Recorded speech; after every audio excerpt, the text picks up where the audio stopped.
மாண்பு பேரவைத் தலைவர்களே, மாண்பு அமைச்சர்கள், கடந்த எங்களுடைய அம்மாவுடைய ஆட்சியில் எங்களுடைய முதலமைச்சரும் உள்ளாட்சித்துறை அமைச்சரும்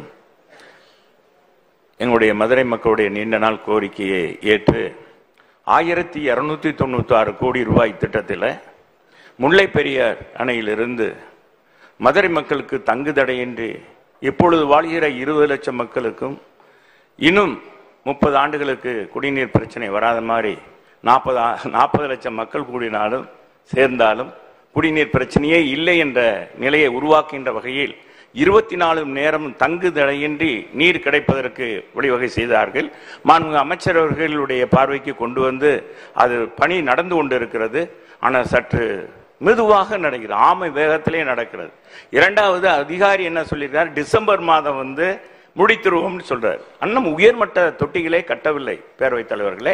எனவே மாண்புமிகு அமைச்சர் அவர்கள் அந்த பணியை விரைவுபடுத்தி மதுரை மக்களுக்கு இப்பொழுது சாக்கடை நீர்லாம் கலந்து வருது, அதெல்லாம் இல்லாம சுத்தமான நீர், குடிநீர் 24 மணி நேரமும் வீட்டில் இருக்க குடும்பத்தில் இருக்க குடும்ப பிள்ளைகள் வெளியே வராம குடும்பத்துக்குள்ளேயே பிடிச்சுக்கிற மாதிரி செஞ்சிருக்க அந்த திட்டத்தை மாண்புமிகு அமைச்சர் அவர்கள் விரைவாக முடித்து கொடுப்பாரா என்பதை மாண்புமிகு பேரவைத்தின் வாயிலாக கேட்டு முடிக்கிறேன். மாண்புமிகு அமைச்சர், மாண்புமிகு பேரவைத் தலைவர்களே, பெரியார் டேம் நீராதாரமாக கொண்டு கம்பன் நகரிலிருந்து தொடர்ந்து மதுரை மாநகராட்சிக்கு 160 எம்எல்டிக்கு மேலான ஒரு திட்டம் ஆரம்பிக்கப்பட்டது.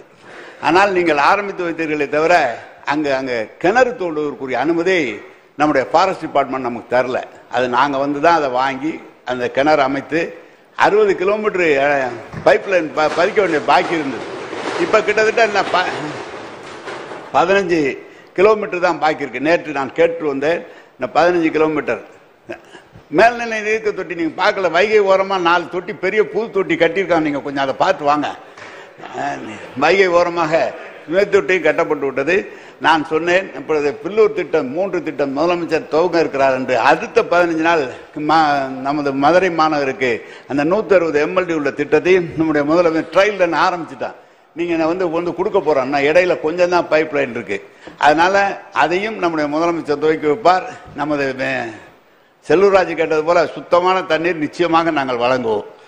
விநாயகன் 203 மாண்புமிகு உறுப்பினர் மாண்புமிகு அவை முன்னவர் அவர்கள். மாண்புமிகு செல்லூர்ராஜ் கேட்டது மாதிரி தண்ணி அது நிச்சயமா கொடுப்பாரு. அந்த தண்ணி காலியாகாம இருக்கிறதுக்கு டேம் இல்லை, நாங்க செல்லூர்ராஜ் தெர்மாகூலர் போட்டு மூடி வச்சிருக்கோம், ஒன்னும் கவலைப்படாதீங்க. விநாயகன் 203 மாண்புமிகு உறுப்பினர் டி.எம். தமிழ்ச்செல்வம் மாண்புமிகு உயர்கல்வித்துறை அமைச்சர் அவர்கள்.